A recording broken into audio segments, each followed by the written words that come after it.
hell? Where am I? Hang on a second. I got to get myself onto the stage. Oh my God.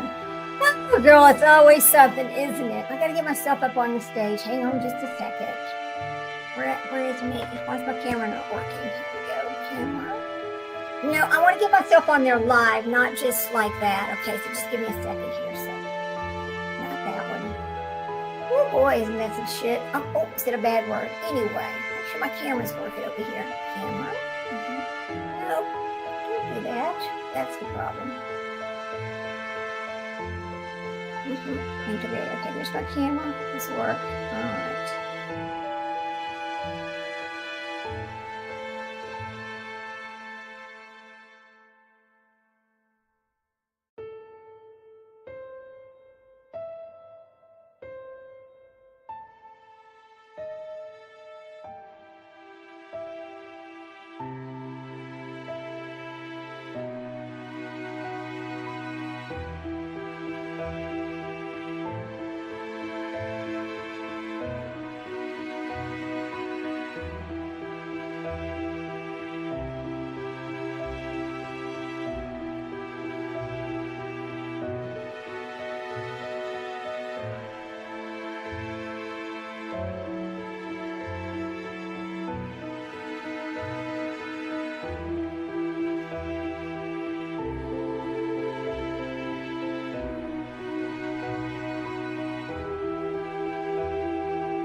this one, add to the stage. So there I am. Anyway, we'll just do this until I fix my camera.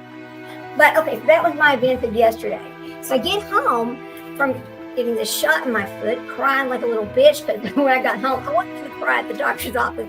But when I got home, I was like, oh my God, that hurt so bad. I could not believe it. But anyway, so that was what happened to me yesterday.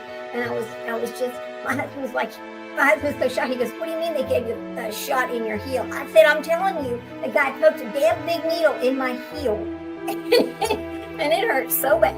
But anyway, so what we're going to talk about today is, parents, they take their children's lives and then they blame the children. Now, I don't understand that, but I want you to think back about how many times this happened. Look at the case of, look at Lori. Well, I had spent so much time in emergency rooms and hospitals with Tylee, and then, JJ and his problems. And then she tried to blame, she blamed Tylee, saying, well, Tylee must have been holding JJ down from one of his screaming fits and just held him too long. And that's what happened. Again, blaming the children or blaming the victims. You go back to Adam Montgomery and that poor little baby. Well, she went potty and she kept pottying in the car. Well, my God, you're living in the car, dude. What do you think's going to happen? Blaming her. Instead of taking the blame for himself by not providing a home or not taking this baby to the restroom when she needed to go to the restroom. Right? Let's go back and talk about the other ones. There's just countless. I mean, Letitia Stouch. She blamed Gannon. Well, if y'all remember right, she tried to say that Gannon tried to stab her before. Gannon this, Gannon that. Well, she was, extremely jealous of Gannon and his relationship with his dad. And then let's go back over here. And now this new case. Oh, boy. And now this new case. I mean, it happens over and over and over. And I don't understand that. I mean, I understand. No, I don't. But, I mean, people should have guilt feelings. So you should have guilt feelings for taking your children's lives. But you should not blame them for your reactions to whatever they did, because again, they're children, right? Children make mistakes. That's just part of it. Okay. So anyway, let me go back over here and see. I really want to get rid of this. I want it to be me. I don't want to see this over here. I want to get rid of it. Oh boy. Okay. Well. Anyway, so we'll go back and keep talking. So anyway, that's what made me think about this yesterday, because I was listening along, and then the lady starts talking about giving her fake narrative story. Well, he had messed his pants. Oh, but he's a baby. That's what they do. Okay, that's not an excuse for what happened. He's a baby. But that's how she made it sound, But there's just so many of them. It's just sickening, It's just sickening. So I wanted to talk about this today. Anyway, when you have children, there's this sacred promise. It's like this unspoken deal that every child should be able to count on their parents, right? It's the most basic bond in our society, is the bond between the parent and the child. The one person who stands between their child and the dangers of the world are the parents, right? But what happens when that shield doesn't just crack? It's shattered by the very person holding it. Why? Why does this happen? What happens when the safe harbor becomes the eye of the storm? And it happens more than people realize it happens, right? So that's kind of what we're going to talk about today. It's just so irritating. And you know what? Let me go fix. I can't stand this. I need to fix my camera right now. So I'm going to talk to you while I do this. I'm just going to read some of this thing today. So, imagine that one person meant to protect you from all evil in the world, but then that person was the evil, because that's what's happening to these babies out there. I can't stand it. I don't understand it at all. I'm over here fixing my camera right quick while I talk to you guys. But, and then what if after the ultimate act of their betrayal, they had the audacity to look at everyone in the eye and blame you for it? Look at Jen Soda. She did it as well. I mean, it's on and on with these people doing this to their children after something happens to the children because of whatever they did, right? Well, now let's see. Where is my damn camera? I'm over here on this other thing talking to you guys and trying to fix this over here. So here we go. My camera. Let's see. I got to do it like this to find it. So, I mean, look at Jen Soto. What did she say? Oh, yeah. Look at KK and Crispy Critter. Look at them blaming him for what happened to him. Well, it was his, it's his this, it was his that. He's autistic, and he did this, and he did that, and that kind of thing. So you got to go, well, why? Okay, accept all. Okay. Save preferences. I got to fix this right here, right quick. No, hush. No. Let's see. It's got something to do with over here on this setting, so I need to fix it right here. I had this one time before, and it was something to do with something being turned off on the camera thing. So I just need to go turn it on. Anyway, it's just crazy how many times this happens. So turn on camera. I think I hit a button. I think that's kind of what happened. So anyway, let me see if I can fix it right now. I just want to fix it. Turn on the camera. Come on, turn it on. It's like this little button, if you don't see this little white button showing, then the camera is not on. So, oh boy.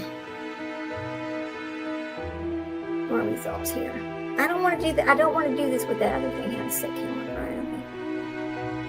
Okay. Smart Connect. I just want Smart Connect. That's it. No, I don't want you to be talking to me. All right, we'll just go back over here and do it like this, because I don't know if I can fix this or not. It's really irritating now. Hey there, Brand Flakes.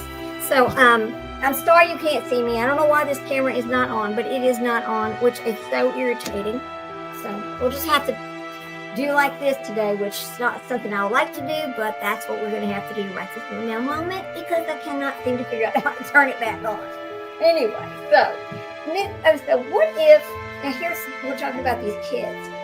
It's a real and terrifying story that played out in the darkest corners of the justice system. It happens every day. Today, we're looking at the cases where the mother didn't just break that sacred trust, but she tried to twist it into a sick justification for murder. That is KK.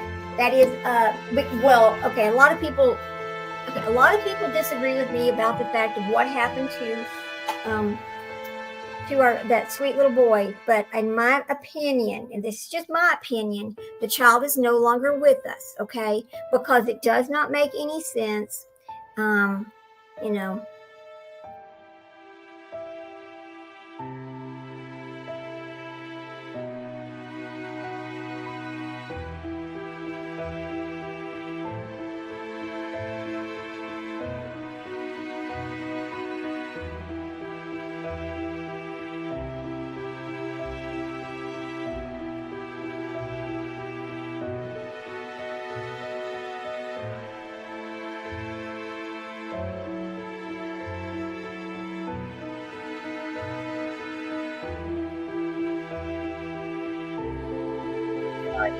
most cases, when these children are never seen again, not on any camera anywhere, it's because they're not alive anymore. I mean, there are cameras all over that neighborhood. I don't want to hear about, it was dark, it was this, it was that. Hey, we don't have street lights in our neighborhood either, and we have a Ring camera, and it picks up every sound, every animal, everything that's out there, and you can see it because it's got that. It's made to pick up those kind of things, right? So anyway, then the other things, though, so that is what I think about him. But so here's this mother, because it's been proven, I guess, that the man was not at the house for whatever reason. He was not there, and now we have all these other things going on. Now we've got this little boy over here, Emmanuel. Well, she was the last one with him. And now that child was not kidnapped. We know it. Something happened to that child, and they're just hiding it. Now it is true that the man is facing deportation because they're going to revoke his parole, because he's one of those people, just like all the rest of them, that thinks when they tell him he cannot have a gun, that he's just going to do it anyway. But he cannot have a gun because he is on parole, right? But he gets a gun anyway. So that's why they're looking at revoking his parole. And then there's Letitia Stouch, and what she blamed Gannon for is the reason why she's never really, let's talk about her for a minute. She never comes out and says, oh, I did it, but she basically did come out and say that when she pled not guilty by reason of insanity. That was almost a guilty plea, but just trying to say that she did not know what she was doing when she did it. But if you go back and listen to her stories and his stories, oh, he was in counseling. Remember, she said, oh, he tried to stab me, or oh, this, oh, that. But she was extremely jealous about his relationship with Al. And I don't understand that. Why? Anytime you have a male child in a home, the child is going to be the apple of the man's eye. That is his legacy right there. He loves his daughters all the same. But the boy is always, okay, let me just say this. In my opinion, they always treat these boys like they're the number one. But it's not that they don't love their daughters. It's just that that's what carries on the name. And that's what men think about. Okay. So there's that problem with you. And then there's Adam Montgomery. We know what happened there. And then there's Lloyd Valley. We know what happened there. It's the same old thing. These women, there are more women that take the lives of their children than there are men. Another thing about this little case yesterday, I want you to ask yourself, how many times have you ever heard a male abducting a male baby like that? Well, if it's not their own child, like, yeah, we know that parents abduct their own children because they don't want them to be in the custody of the other person. We know that happens all the time. But just outright, just random male walking up behind somebody and taking a baby like that, it just doesn't happen. You never hear about that. It makes no sense at all, right? Ugh. Let me get this back. We can get back where I was, because I can get off track and just talk. You know. So listen to this little thing. This is a little story about something else like this. It was August 1st of 2014 in Cannon Beach, Oregon. The Surf Sand Resort is a postcard perfect getaway and a place where families go to breathe the ocean air and watch the sun get behind the famous Haystack Rocks. But on that day, inside one of those rooms, a housekeeper was about to stumble upon a scene so horrific it would send a wave of horror through the peaceful beach town. So apparently something happened in that room, and the house cleaner was going to find this. Now, this is not a case that I know anything about. This is just cold to me, like it is to you guys. But I came across this, was played on my little script. I thought, you know what, we'll just add this in there because it's kind of telling of what happened to me.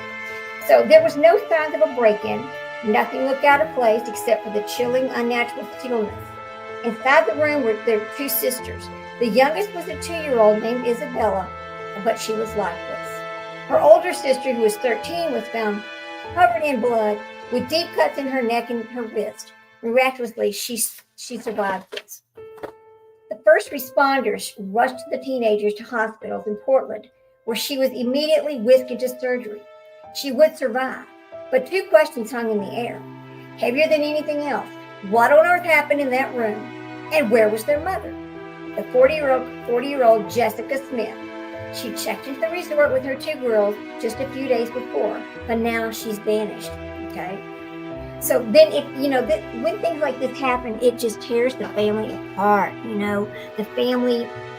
You cannot come back from this. You cannot repair this. There's no way. I know we heard Al on the phone trying to tell her, oh, yes, we can get past this. We can get past this. But we knew that was just him trying to get her to talk. That's all it was. There's no way to get past something like that. Even in a situation where a child passes, other than the parents, like the parents had nothing to do with it, even in those cases, most of the time, the family does not stay together. It's because there is so much, it's traumatic. And in your brain, each parent is blaming each other, even though they didn't have anything to do with it. Well, if you would have done this, or if he wouldn't have been there, or what if you could have changed one thing about it, it wouldn't have happened. And parents just don't usually stay together through that. It's too hard. We're not built in our psyche is not made to survive. Our child, something happened to our child like that. When that happens in a family, there's just no coming back. There just isn't. So anyway, to even begin to wrap your head around the horror that unfolded at the Surfside Resort, you have to understand that the storm that had been raging within the Smith family for months, Jessica and her husband Greg were caught in the middle of a nasty divorce and a brutal custody battle after 17 years of marriage, and that happens a lot too, And it usually does have something to do with custody of children. I'm going to say and I don't know this to be a fact, but more than likely it's a custody problem. Look at the other look at what happened not too long ago. The man brings this woman, the daughter over here on vacation, and he unalives her, right? So, I mean, that was strange too. And then think about this. How many times have you seen they go on vacation, but the children don't come home, right? Think about, okay, what about that other little case that the child's never been found, right? I can't remember his name right now, but the child was never found. And there's still, well, look at Summer Wells. I mean, the list goes on, you know. Court records show a toxic situation filled with manipulation and bitterness. Jessica had filed for a restraining order claiming emotional abuse and unsafe environment for her and her girls. Greg fought back in his own court filings, arguing that Jessica was methodically turning their daughters against him, writing, "I do not understand why Jessica is manipulating our children into believing otherwise." Okay, so the fight was coming to a head. You know, they constantly battle it back and forth, back and forth. And let me tell you something: the worst thing you can do in the middle of a divorce or in a divorce period is say ugly things about the other parent in front of the children. Because you know what? The children are not divorcing the parents. The parents are divorcing, but you're still both the children's parents. You both have rights to these children. You both have say-so about these children and what's going to happen with them. You both promised when they were born to do what? Love and protect them, right? That sacred bond that that nobody should be able to break. Your kids should always be able to come to you as their safe place, right? So the next thing that happens is the judge had issued a court order, and Jessica was required to hand over both girls to her father for a scheduled visitation at 5 p.m. So you can guess what happens. They're in this hotel room, right? Jessica was required to hand them over for their scheduled visitation at 5 p.m. on Friday, August the 1st. That was the exact same day that the housekeeper made the gruesome discovery. The deadline Jessica was so desperate to avoid had arrived. So out of not turning, so she didn't want to let her children go see their father, so she unalives them. Does that make sense? No, it does not. She's sick in the head, that's what I think. Anyway, so it appears that she decided to take the most horrific, irreversible action imaginable to make sure she never had to meet him. Now, you know, I don't know if they think they're never going to get caught. I don't know if they don't care if they get caught. I don't know if they think they're going to be able to, you know, claim that they did this out of desperation or mental illness or whatever, you know, because, I mean, there's just never an excuse. Never. Now, here's the twisted narrative of this. Then it is very twisted. When a parent takes the child's life, it's twisted. And then when you blame the children, it's another layer of twisting, all right? It's disgusting. Okay. So, while the police launched a desperate search for these missing moms, a disturbing story started to emerge, one that Jessica herself had carefully constructed. Hello, all you mothers out there, we know you do the same thing. Left behind in the hotel room was a note. It had a chilling line. "We've decided to opt out." What? We've decided to opt out. What does that mean? We have decided to opt out. All right. When medics first got to the 13-year-old survivor, they said that she was eerily calm.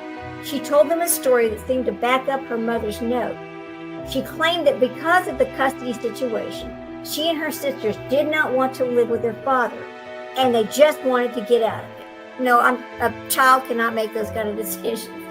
According to the teen's first story, she wanted to harm herself, and her mother had helped her. Oh my God. Why would a child say this? Okay, what was the brainwashing going on there? Right? This was the ultimate deception. It wasn't a confession. It wasn't a monstrous attempt at justification. Jessica Smith wasn't just murderer. She was a manipulator, trying to reframe a cold-blooded killing and vicious assault as some kind of tragic, brutal decision. In other words, she was going to try to say that the older girl took the little girl's life and then tried to take her own life. Number one, you cannot stab yourself in the neck, okay? That I know of, I don't think you can. Okay, and can. That's okay. Take your time. I'll just talk for a minute and then we'll just come back to it. It's okay. So, oh my God. So there was this vicious assault and some kind of tragic mutual decision. She was trying to shift the blame, make her own kids accomplices to their own destruction. A district attorney, Josh Marquet, would later put it, tell me how a 2-year-old child decided to opt out of life. It is not possible, right? That's not crazy. That's evil. It is evil. It's pure evil. Okay, so then they found out this happened, but then the manhunt starts because now they got to find this woman, right? With Jessica Smith on the loose, a massive multi-agency manhunt kicked off. She was officially a person of interest, and authorities were worried, not knowing if she was a danger to anyone else. If you could hey, Cinderella, good to see you, girl. Glad you came on over. Yeah, we're just talking about people that parents that take their children's lives and then blame the children for it. I mean, it happens over and over, So hang on. Oh, hang on. Hang on a minute. I got to answer something. Oh, boy. Anyway, so we were talking about this because, again, and where I'm coming from, Cinderella, is the news story about the little boy that the victim blaming, because remember the mother says, well, he pooped his pants, I had to change his diaper. Well, he's a baby. That's what happens. That is not the reason why this happened. That was the story you made up. And then she starts the victim blaming, because that's what I called it, was victim blaming. That's what we're talking about, Cinderella. Oh, I'm so glad you were lurking. Now I won't go back and talk about it. Glad you were lurking. Thank you. I know it's a weird time of the day, and I love it. I love it. A lot of other people are on, and that's okay too. Listen to it whenever you can. That's how I feel about it. So anyway, the manhunt goes on, and they start looking for this woman because they don't know if she's dangerous to anybody else, right? So they looked for this lady for 2 days. There was not a trace of her, not one trace. Then on Sunday, a Coast Guard helicopter crew scanning the thick Oregon wilderness got a hit. There, on a remote logging road about 15 miles east of the Cannon Beach, was Jessica's gold Chevy Suburban. Soon after, police had her in custody, so she was hiding out for a couple of days. The woman they arrested showed no signs of remorse or heartbreak you'd expect from a grieving mother. Well, she wasn't grieving. She did what she wanted to do. They don't grieve. They just do it. Well, and here's the thing. We learned that 1 in 25 people is a sociopath. Now, that's absolutely true. We got that from our book that we read, The Sociopath Next Door, because I thought that was extremely kind of high for the number of people that are found to be sociopathic, or to be sociopaths, 1 in 25. So, and the thing about this is, when you go back and look at these people who kill their own children, what's the one thing you notice about all of them? They're all sociopaths. They're all, or with narcissistic tendencies. It's all about themselves. These children are in their way. These children are stopping them from something they want to do. Or they're getting back at the other parent. There's always some me in this. It's all because it's about them. And another thing that you've always noticed about them, or I noticed about them, is I want you to remember how their eyes look. Look at Chad Daybell. Look at Lori Vallow. Look at Adam Montgomery. Look at Letitia Stouch. Look at, the list that goes on. They have dark, black, shark eyes, just dead shark eyes. There's no light. There's no excitement. They're just like dead shark eyes, just staring into, like they're staring right through you, right? So, okay. So there she is. They get her, and she's got no remorse, nothing. Okay. And her court appearances that followed, she was shockingly defiant. Of course they are. Of course they are. They're always like that. People could buy. I need to turn my phone off while I'm doing this, don't I? I really do. Because people start contacting me. But anyway. So there she is. And during one of the hearings, the charges against her were read. She appeared to smile. Lori Vallow smiled. Letitia Stouch smiled. They smile. How? I mean, I've not seen one of them stand there, be on trial, and be crying or any kind of emotion while they're sitting in the courtroom. Nothing. They're just sitting there acting like it's just another day at the damn office, right? That's how it appears. So, anyway. So, during one of her hearings, she's over there smiling. It was a chilling behavior of someone completely detached from the horror of what they've done. person whose own reality seemed to have been completely severed from the one she had just destroyed. Well, the one way they put it, when I was reading the book, The Sociopathic Story, the one thing that it said was, they put it something like, they have sick minds. They're not sick people. They have sick minds. That's how she puts it. That was a really good book. It was kind of hard to read, but I really am glad I read it because it helped me understand a lot about the behavior of these people who are basically unalivers. I hate using those terms. I really wish we could just use the real terms. Why are we calling it all that? And I really wish I could fix my camera. I'm sitting over here looking at this little avatar and I'm going, I can't stand looking at this. I want to look at y'all. I don't want y'all to have to look at that. God. Anyway. So a mother on the run, a child fighting for her life. I mean, you can appreciate these deep dives into the dark. I mean, this is the darkest parts of the human mind, really, when you start talking about these things, because it's the one thing you never expect is a person to take their own child's life. You don't expect that. Even if when they were younger, they showed signs of all different kinds of other, bad behaviors or poor decisions, you never expect them to take the child's life. You just don't. So, investigators never really brought the story about a tragic suicide pact. The evidence just didn't add up. An autopsy on the 2-year-old, Isabella, revealed that the heartbreaking truth: she had been heavily sedated with an over-the-counter antihistamine before she was drowned. Okay, another thing. Think about the tools they use.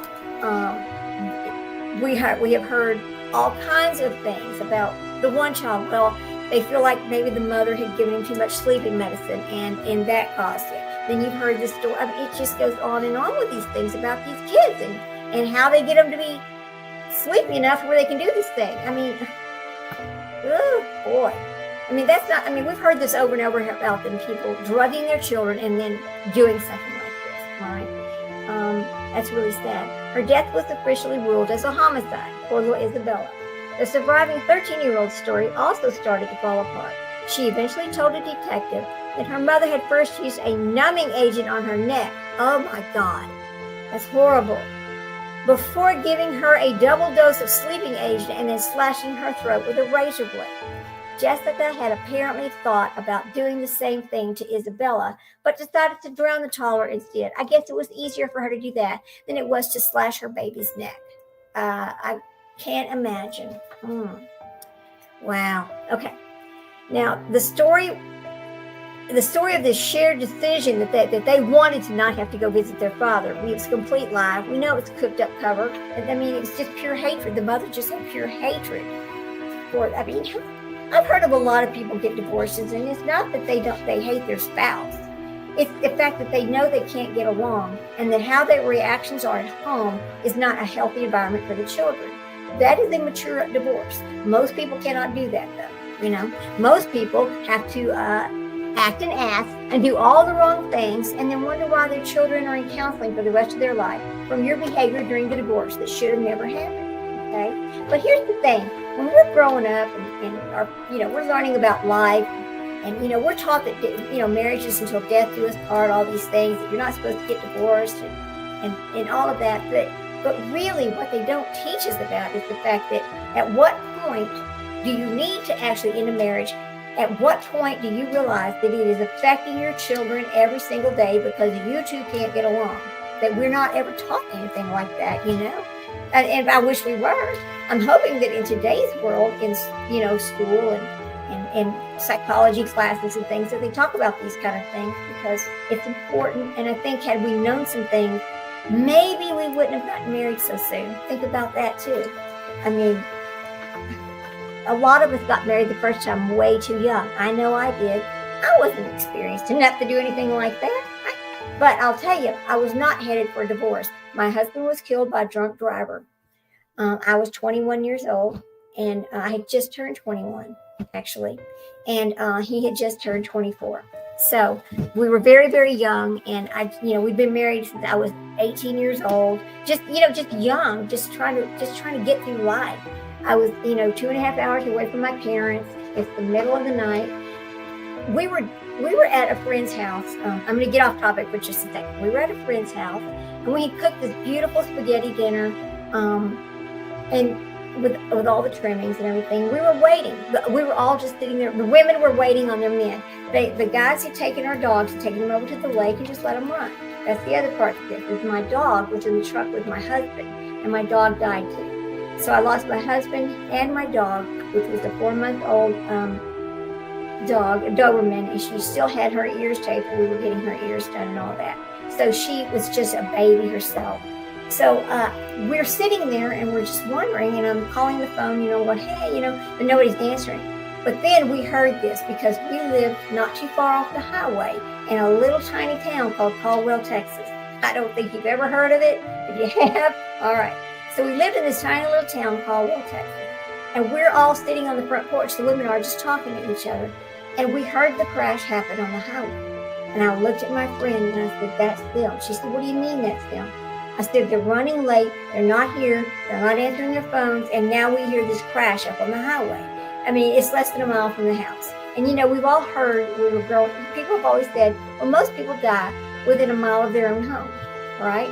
And that's absolutely true.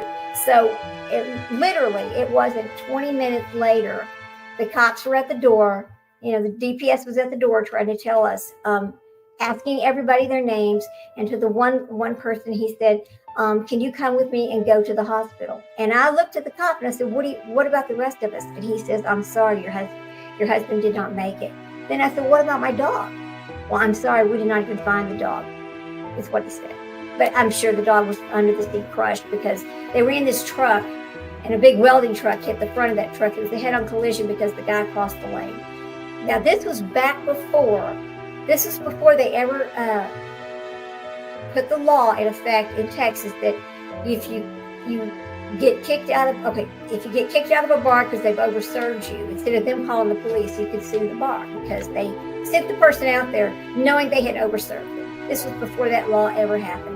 So anyway, yes, he had been kicked out of the only bar in Caldwell, Texas. I mean, this was a tiny little oil field town, And so anyway, that's my story about that. And it's just anyway, we'll go back to what we're talking about. Sorry. I just had to talk about that for a minute. I don't know what got me on that topic, really, but, y'all know that I'm a little bit attention deficit, right? You know that. You listen to me, you watch me. I'm just sometimes I'm all over the place, but we'll get through it, And, I can't take medication for it because, I know you're going, Jesus, her life's been hell, right? Well, I can't. Oh, divorces. I didn't know about divorces. No, we were not getting divorced. He actually died. That's what I had my first. So anyway, because I've been married a few times, a lot of y'all know that, and I'm not embarrassed by it. I always tell everybody, don't laugh at me, just laugh with me, because I do, right? So anyway, so they had this bad divorce thing going on. It's okay, Cinderella. I'm 65 years old, or I'll be 65 in September. So, that was a long time ago, really. But then, I got married a second time, and that lasted 13 years. But it was a situation where we were not, we were just not getting along well, and it was affecting our children, because it was affecting our children. So, that was that. And then my third marriage, I don't even count that one. That was just stupidity. I had this teenage child. I was like, oh, I need a man. Whatever. But then I found my husband number 4 over here, which I will never get married again, ever. We've been together 22 years, and I wished I would have found him first. But the problem is, I'm 11 years older than he is. So for me to find him as my first husband, I'd have been over there at the kindergarten, driving around looking at kindergartners. How far is that? Oh my God, we always laugh about that. When I'm talking to his brother, she always laughs about that. She goes, "I wish you'd stay away from the kindergartners." I said, "Me too." But anyway, it's just a joke.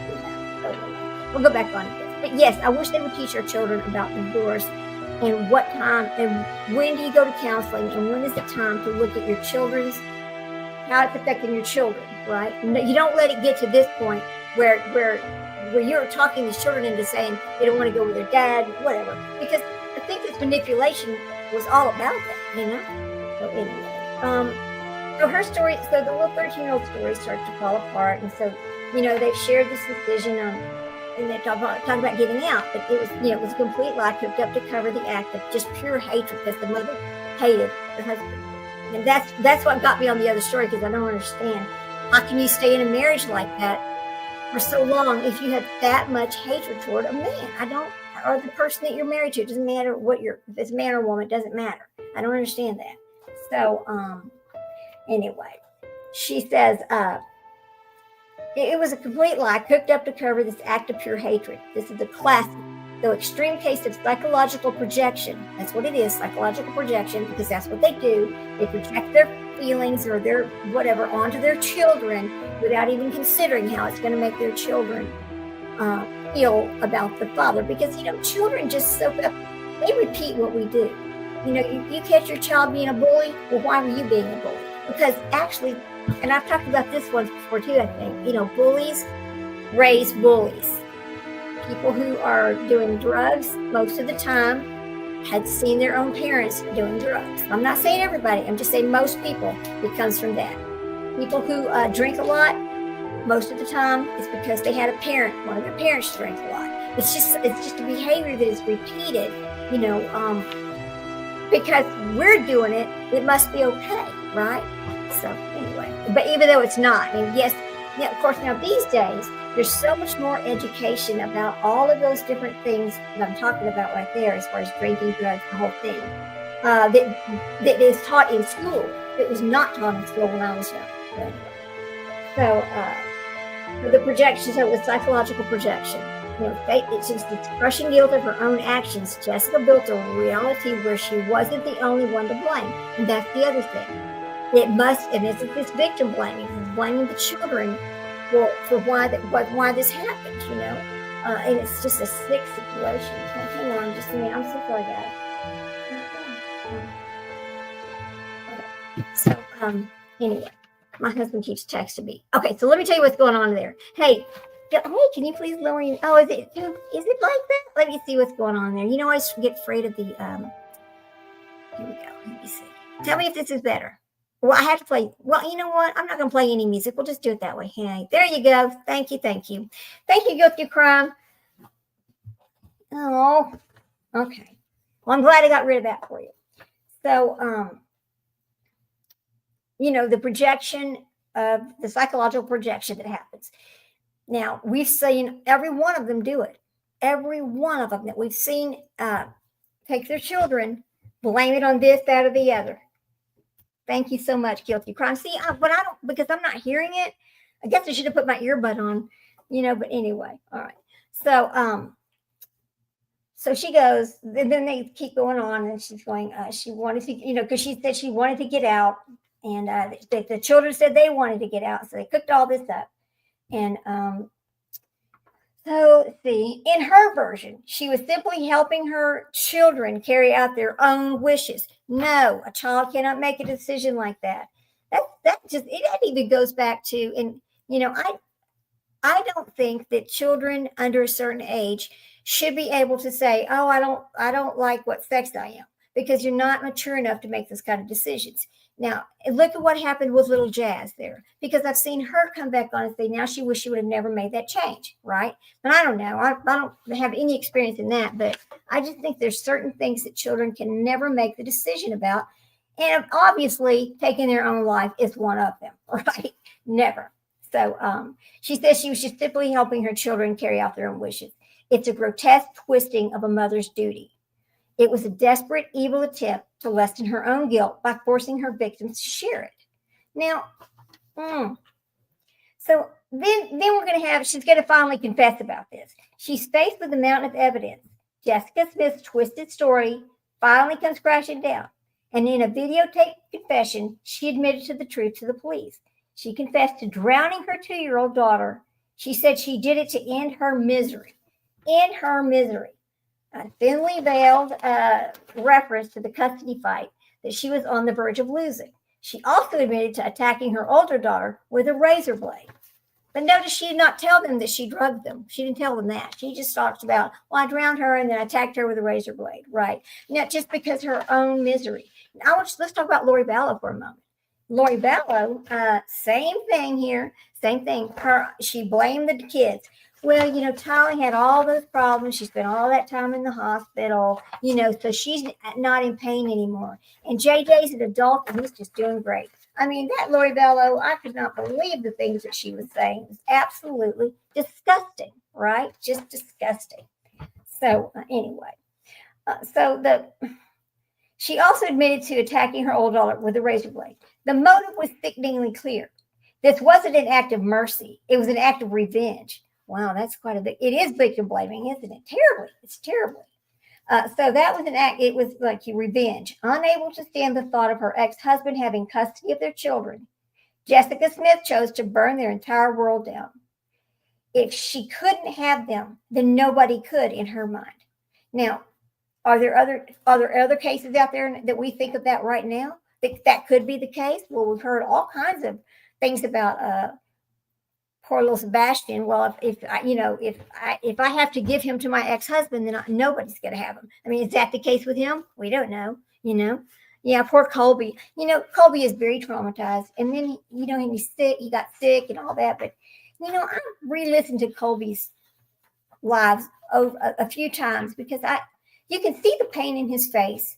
You can see remember the phone call? I listened to that this morning. I was thinking about that this morning. So I listened to that phone call where she's saying, you weren't there. You don't know. Someday you'll know. I'm doing God's work, blah, blah, blah.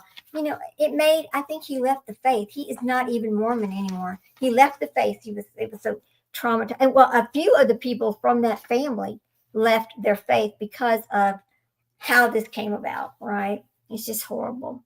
So, anyway, so then she goes, the children weren't people with their own lives or futures. They were just objects, pawns to be used in their hateful work against their father. That's right. They do teach them. They are objects. Exactly. Sociopath is Alexi Treviso. I think that's how you say her last name.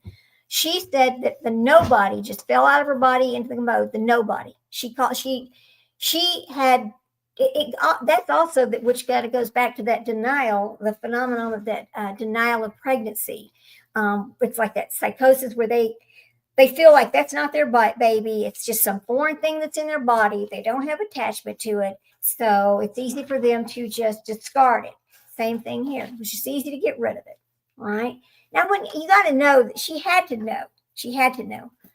Lori Vallow blamed her daughter. Yeah, said that JJ and then did it herself. But remember, in that blame, she said, well, JJ was having a meltdown, and in order to quiet him down, screaming in that apartment, she must have been holding him too tight and smothered him. Remember, that was the premise that she was going with right there. And then felt guilty and took her own life. Right. Okay, Lori. Yeah. Lori, that's her. Lori is a trip. I'm telling you, she is. I've never seen anybody like her. I mean, she's worse than Letitia Stouch. And I thought nobody could be worse than Letitia Stouch ever. That's what I thought, right? I guess I was really wrong, huh? Oh, my God. So the day before the murder, she had sent a rambling 15-page email to her estranged husbands, to the coworkers, detailing their horrible marriage. Now, she's telling his coworkers about their horrible marriage. Who does that? A psychopath. That's who does that. It was the final move of a woman eaten up by rage, who saw her own children as the ultimate weapon to inflict a lifetime of pain on this man that she hated. Yeah, wackadoodle. Thank you. That's a good choice for that word. Wackadoodle. Yes. Yes. Speaking of wackadoodle, I'd asked Mom It Up if she wanted to come on with me today, but I don't know if she had time or not. She's got those babies during the day that she's taking care of. So anyway. She uses the word wackadoodle a lot. It's kind of funny. I like listening to her talk too. So, this was like the worst betrayal you could ever have. And then Jessica could have faced the death penalty for what she did. But to spare her surviving daughter the unimaginable trauma of having to testify in court against her own mother, prosecutors offered her a plea deal. And that comes back to, okay, let's talk about this for a minute. Jen Soto, guilty of crime. Jen Soto and Mr. Little Nasty Pig himself, Stephen Stearns. Now, there's a lot of controversy about that too. Yeah, he went and took the plea deal, and I'm glad he took the plea deal, because the one thing I did not want was all of those horrible pictures, all of those horrible things brought out or shown in court I did not want anybody to get their hands on that and pass it around. Let's save some dignity for that little girl. Maddie deserved her dignity preserved. And so that's, I think, great that he took the plea. Now, as far as the unaliving goes, I kind of have a theory on that. In my mind, I think, and I thought this before I heard it out of the dad's mouth, I thought that she had already planned on, because children know, and when you're divorced, children know when they get to a certain age, they can pick what parent they want to live with. It's just a known fact. I'm thinking that her mother had made statements that are like, well, when you're 18, you got to get out. And then we've got the other statements about, the Woody Allen thing. Well, the Woody Allen, when she said that, we knew right away what happened, right? So I think that in the mix of all of these things that was happening and her mother's crazy, I'm not even going to call her mother, in her messed up world, I think that because, he had made the statements that they sometimes would fight. They would get into fights. He would have to break them up, that kind of thing. Just terrible. So I think that they got into a fight, and I think that she hurt Maddie, and I think he was the cleanup crew. And I know that she was strangled, and people are trying to say, well, it was the dog leash that strangled, that he strangled her with a dog leash. But I don't think that's true. I don't know what he strangled her with, but I think he did it with his hands, actually. But he did have the dog leash. And I think the reason why the dog, she talked about, well, the dog peed on the bed, and because she didn't want him to take her out or whatever it was. Well, here's the thing. That dog knew that Stephen was a cruel piece of shit. I'm going to say it. And I think that dog peed on the bed every time he got close to that dog, because the dog was extremely afraid of him. Dogs know people. See, dogs can sense things that we can't sense. And people don't pay attention to that. Maybe they should pay attention to that. Of course, now I love dogs. You know that. I'm my little Jack and my Trick. They're my little loves. Anyway. So she gets this plea deal. Jessica took it. She entered what's known as an Alfred plea. Okay, now here we go with this Alfred plea. So the Alfred plea means that she's not going to admit to doing it. She's never going to say she did it, but she will take the jail time for it, whatever. Hang on a second. I'm gonna look that up exactly. What does Alfred plea mean? I'm gonna give you the exact term, because it's not that simple. I'm over here. Okay. Another thing that's happening today is, my son starts at UT Texas tomorrow. Whoop, whoop. So excited about that. But he had to finalize some of his schedule today. Well, he had taken, my child, I love him so much. He's so smart. I'm telling you.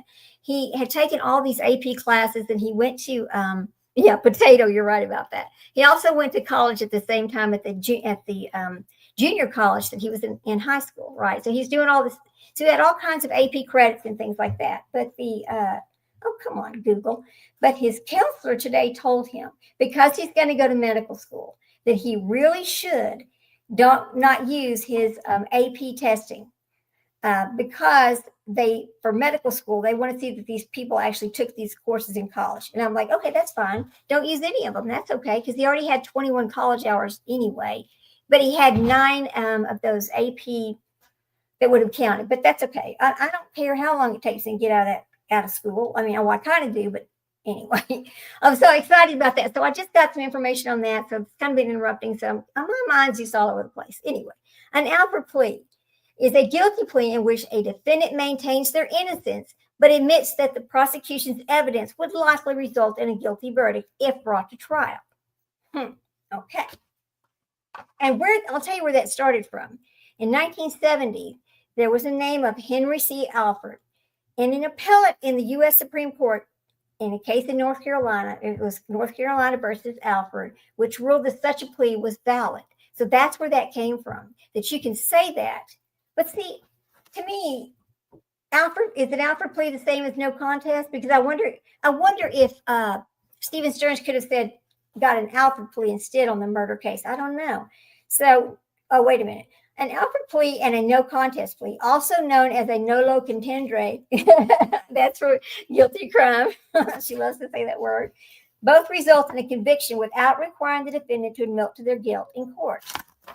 But they differ in how they address the issue of innocence. In an outward plea, the defendant maintains their innocence, but acknowledges the prosecution has enough evidence to convict. A no contest plea, on the other hand, does not admit to guilt or innocence, but accepts the consequences of a guilty verdict. Okay, so he chose, the no contest. He accepted that. So, wow. Okay. Well, I'm not going to keep. We'll go back to our other thing. I just wanted to tell y'all what the outward plea meant. What was the real definition for that? So then it goes. Let's see. So she gets this outward plea, and it's cowardly. Yes, it is cowardly. Stephen Stearns is a damn coward. But again, you know what? I'm glad he took that plea too. I wish they would arrest Jen Soto, because I know she knows about this. In my heart of hearts, she is not stupid. She knows. She knew that, because she said, well, that wasn't that bad. Remember when they started talking about the sex crimes and showing her the pictures? Well, that wasn't that bad. But she didn't think he would kill her. Well, really? Because if she'll do that. Hey, Momming It Up. There she is. Happy Tuesday. I was just talking about you a while ago. I was like, Momming It Up if she wanted to come up with me today, but I thought you were kind of busy with the babies. Yes, it is a happy Tuesday. I'll have to call you in a little bit, Momming It Up, tell you all about what happened with my child today with his when he met with his counselor today. So it's kind of exciting. But anyway, so he goes, we were talking about Stephen Stearns and his no contest, and I think it was very cowardly. But on the other hand, again, it preserves the dignity of Maddie. Any dignity she had left, it does preserve that. It doesn't have to go to trial. So, and I think in that case, it was probably the best choice. But anyway, arrest Jen Soto. Hell yes, arrest Jen Soto. Everybody say it. Arrest Jen Soto. That is a guilty of crime thing, and we all think that she really should be arrested. There's no way she didn't know.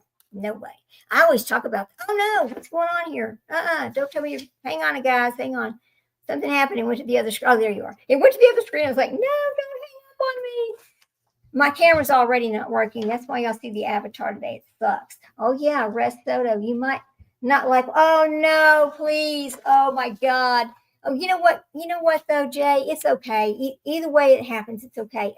We know that we know what we know. And if she never gets charged, well, okay, I guess they had not enough to prove that she knew, But in our heart of hearts, we know she knows, right? That sounds like I can't wait to hear. Yes, thank you. So anyway, so she enters her plea, and so then she takes the responsibility. But in August of 2016, a judge sentenced her to life in prison. Okay, because she won't be eligible for parole for at least 38 years. During the sentencing, Jessica Smith smiled at times, but refused to even look at the family. She wouldn't even watch memorial video playing photos of the beautiful, innocent 2-year-old during this trial. And okay, look, they do that. See, they don't even. We know people that didn't even go to their child's memorials or whatever. They just act like that, like it's not real. Who do we know? They just did not even show up, not to one memorial. Who is that? We know who it is, right? Her ex-husband, Gregory Smith, stood in court with his heavy voice with emotion, and he said to his surviving daughter, Alana sitting stoically beside him, he spoke of the child he lost, saying, sweet Isabella will forever stay in my mind, frozen in the innocence of 2. Looking at the woman who had destroyed his family, he simply said, I'm looking forward to joy and peace. I wish you peace. So yes, we do. Guilty crime says, yes, we do have to live with it either way. Her only daughter dead and badly abused beforehand. Yes, it's just terrible. It absolutely is guilty crime. I'm glad you kind of told me I'm still going to watch though. I'm still going to watch because, I love to come watch your show. I love to be in your chat. It's always nice because, you don't put up with nothing over there. And I like that about your chat. Yes. If you go, let me just warn y'all right now. If you go to Guilty of Crime, and if you can't say something nice, don't say nothing at all, because you know what? It's very peaceful over there, and everybody respects each other, and you just don't have any problems. And I like that. So anyway, so in the end, the case of Jessica Smith is a chilling look into the psychology of filicide. The act of parents killing their own child. It shows how the pressures of anger, revenge, and mental distress can poison the most fundamental bond we have. Yes, the very bond that we have with our children. It's that sacred promise, the unspoken deal that every child should be able to count on. It's the most basic bond in our society. A parent's vowed to protect their kid. A parent is supposed to be a shield, a safe place, the one person who stands between their child and the dangers of the world. Okay, but apparently, it was shattered over here with these kids and so many others. There's so many of them, she didn't just murder one child and try to kill another. She tried to poison their memory by framing her horrific actions on some kind of mutual decision, a final twisted act of control. She tried to blame them. Yeah. I mean, again, look at all of them that blame the child when something goes wrong like that. I mean, and of course, we talk about Anna Montgomery all the time. Yeah, it has been peaceful, and that's how it should be. You're absolutely right, Jay. You're absolutely right.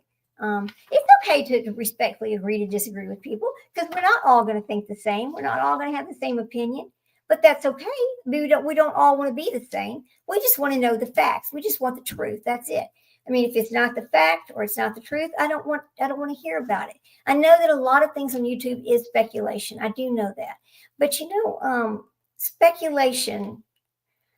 Most of the time when we speculate something, it's because we don't have enough facts. So our mind tries to fill in the blanks with whatever the speculation is. Just like in Sebastian's case, there has been so much not put out by LE. They've actually put out nothing. So you've got all these stories going around because people are just filling in the blanks with what makes sense to them based on what they've seen so far. So you've got all this stuff that At Night put out. You've got all these other things going on. And I'm going to be real honest with you. In my mind, and I know you can disagree with me all you want to. It's fine. At Night is not what they say they are. Okay, they never have been.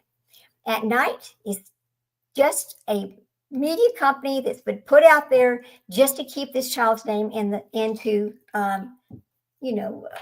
keep his name out and alive everywhere they could, and that's great. If I had a missing child, yes, I would do the same thing. Back when my child was missing and then found on day 3 and he was not with us anymore, that's a different story. And I'm not going to talk about the whole thing, but I never went to the internet at all because I would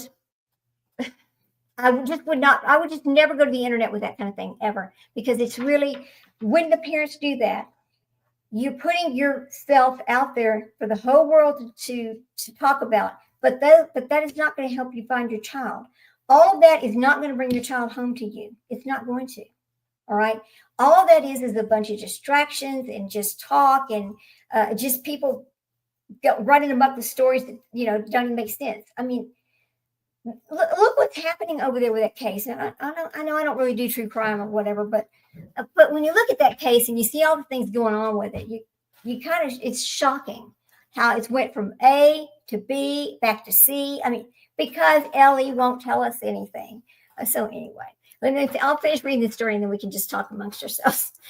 So she didn't just murder one child, and try to kill them. She tried to poison their memory by framing her horrific actions on some kind of mutual decision, a final twisted act of control. She tried to blame them.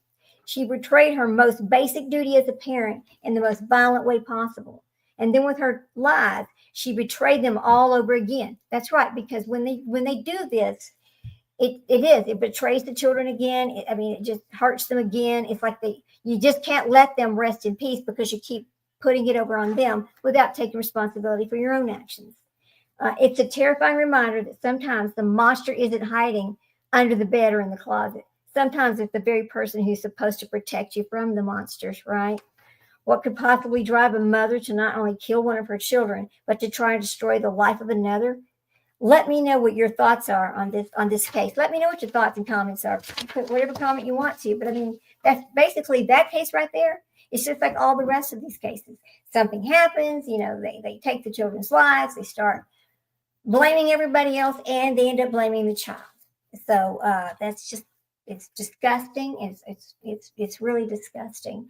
I wanted to show some videos, but I could not find something I should have found this case right here and showed that video, but we're not going to show videos today, so we're just going to talk about it. I know it's kind of boring not to see a video, but it's also fun to just kind of talk and listen and learn, because videos, that's somebody else's work, really, when you're showing other people's videos. But I know it's common, and we have the right to do so because sometimes it helps us explain some things that are going on.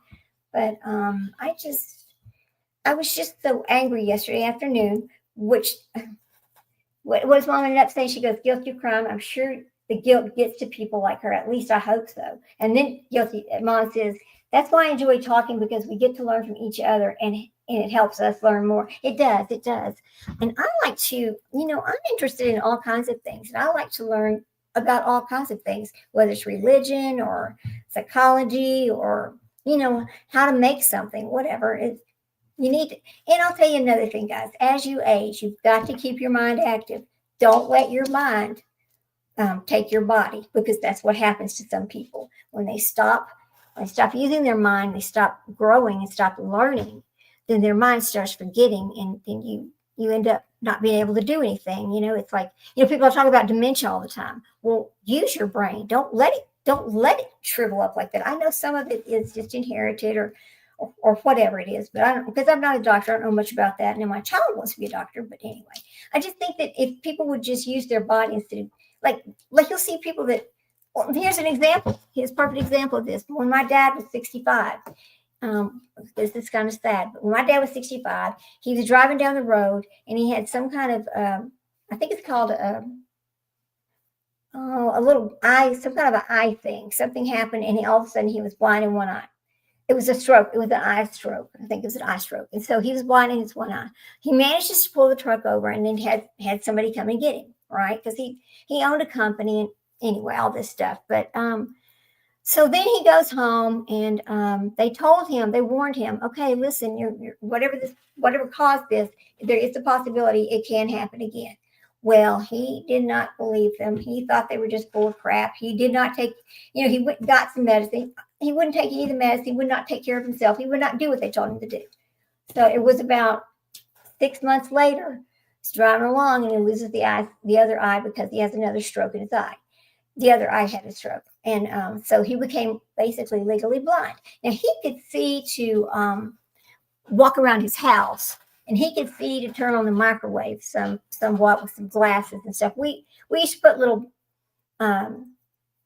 buttons. We would mark the buttons for him so he could use the microwave and actually, warm food up or whatever. And he lived by himself until he was 88 years old. And then he passed away when he was 89, but he'd been living by himself all that time, and he was managing okay. I mean, my sister and I would take turns going over there and helping him and taking care of him like we're supposed to do.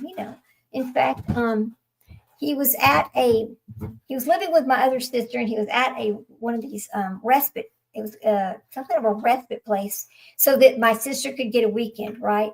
And my dad told me he didn't want to go there, and I was like, well, Dad, that's what we can do. And so he said he didn't want to go there. He said people die in those places. Now, friends, I'm telling you, this freaked me out.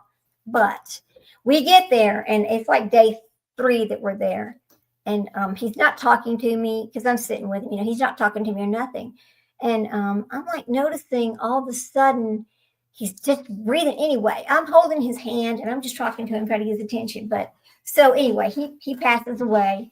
He was 89. He passes away, and I'm holding his hand, and I felt to myself that he was finally at peace, right? But, he lived a great life. He'd done everything he ever wanted to do. I mean, we had horses. We had all kinds of things. He had a great life, right? He provided a great life for his children. But the thing about it is, at the point that he became, blind, he sat down in his little chair in the living room and just felt sorry for himself and refused to do anything else.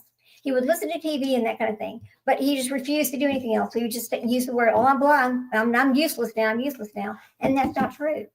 Just because you have a disability does not mean you're useless. And so I always said to my children, I will never do that to you. And so I will be 65 in September. And I'm telling y'all, I read a lot.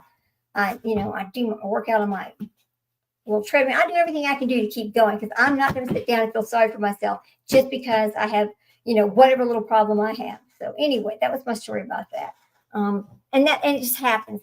It just happens to people, I guess, because no matter what your disability is, you are not useless. You are useful, and there are things you can do and keep doing. So anyway, I don't know what made me get off on that. I guess just talking about I don't know, life and age and all those kind of things, but which has nothing to do with what we're talking about today, which is why parents victim blame the children. I'll never understand that ever. And yesterday, when I heard that little baby, when she started talking, she said, well, he pooped his pants. Well, he's a baby. I was thought to myself, what kind of a bitch are you to say that? All you should have said, and that's like the other one saying, well, remember what Chris said? Well, he liked to poop and pee his pants at school, blah, blah, blah, all that crap. That victim blaming right there. Or he was the, I mean, oh my God, these people make me so upset with that. This is everyday life, people. I mean, we all have diapers to change. We've all had accidents. Even grown adults have accidents like that, mister. They just do. Don't act like you've never had an accident. The way they talk about these children after okay, like he talks like he's never going to see the child again because he knows what happens to the child. I think he knows what happened to the child. I'm not going to blame anybody because I don't know. I don't have any facts because Ellie doesn't give us anything. But I do know this. Based on the statements that I heard some of these people make, I think that they think they're never going to see the child again. So everything's final to them. They use the past tense and all that kind of thing. And it just makes me sick when I hear them blaming him. Like Jen Soto blaming poor little Maddie or her attention deficit. She forgot her phone all the time. Every kind of excuse Miss Potato Pillhead can make up. She made up about poor Maddie. It was disturbing, just very disturbing. So I'm not going to stay on long today. This is just going to be a little short one so I can talk about, when the parents blame the children for their behaviors when they take their lives or they're missing or whatever. And there's a whole lot more I could say. I could have pulled up a bunch of videos and all that kind of stuff, but I want to kind of keep it short today because I'm still over here trying to clean out my child's room. Now, he's been living by himself in his apartment for a little over a week now. He's done really well. I'm so proud of him. I really am. Because when I went to see him on Sunday, he said, I said, well, how you doing, bud? We're just talking for a minute. He goes, Mom, I even took my sheets off. I took my sheets off and washed them myself without me having to tell him. Because I'll say, okay, listen, we wash our sheets once a week. So I was bringing him some new sets of sheets anyway, but he was telling me he'd already did it. I was like, oh my God, I'm so proud. And the apartment was clean. Everything was clean and perfect. His desk was clean. Everything was perfect. And I thought to myself, well, why did you not treat your room at my house like you're treating your apartment over here? What's the difference? Is it because you just knew I would come behind you and clean it up so you didn't even try? You know how kids can be. But anyway.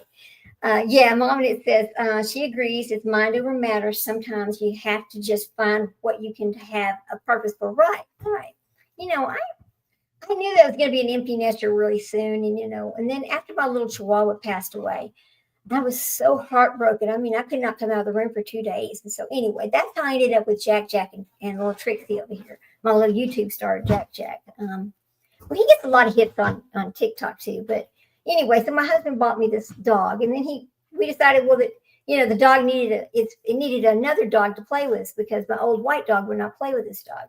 So I ended up with these 2 little babies, and I just love them to death. But I knew I needed more than just that to keep me busy, So I thought, well, I'll just do a YouTube channel that'll keep me busy. It'll give me something to do, something to work on. And so I started reading, like I'll start reading about things I want to talk about, or when something makes me very angry and I want to talk about that. I don't really want to do true crime because there's so many other of y'all that do such a better job than I could do on true crime. Like Guilty Crime, Alex Erickson, the Ward Case Studies. There's just a whole bunch of them that I really, really enjoy watching and listening to. But I know that I can't. They're just better at it than I would be because I'm more of a let's study about this or study about that. I'm not really So anyway, that's why I don't really do true crime. So. And that's all. Yeah, that is amazing that he's done so well, huh? So I'm just so proud of that. That child is so completely different. Our children are all different. None of them are exactly the same. Even when you have a set of twins, they're not the same. They might look the same, but they're not the same. Every one of my children have been really different than the other child. And this last baby, my baby here, which he was just. I always say, and I think you've heard me say this before. He is a gift from God I did not know I needed. People will say, what do you mean you did not know you needed it?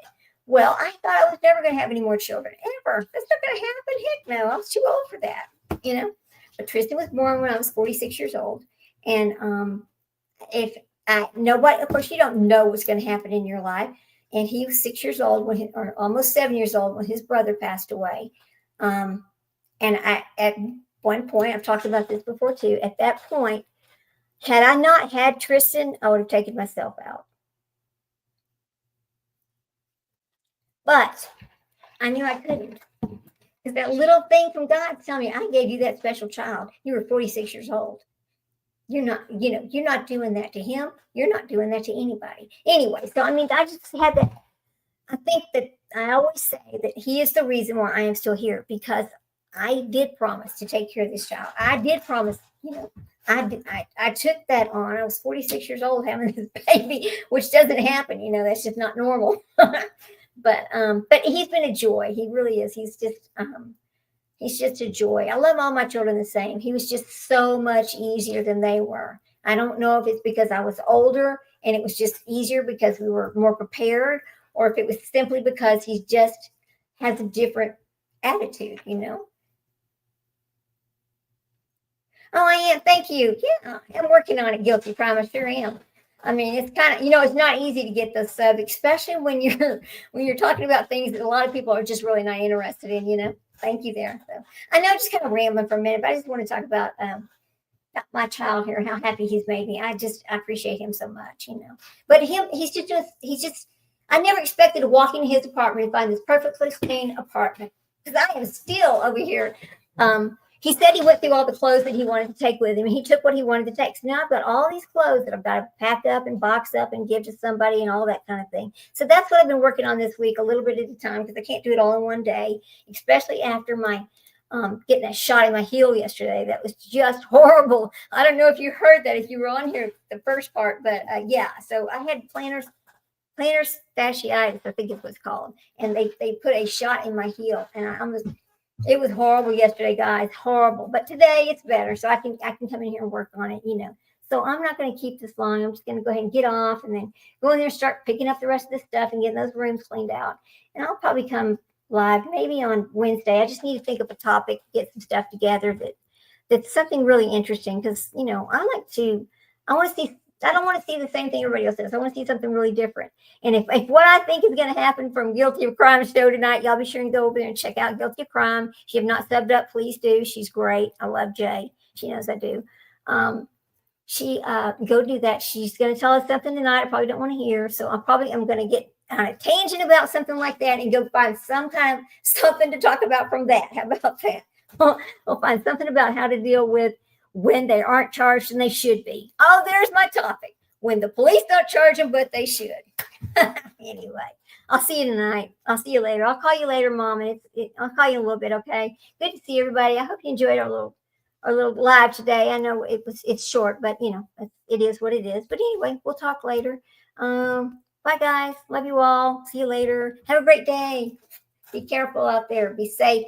Hug your babies. That's the one thing you are to do every single day of your life. You hug them babies. Bye, guys.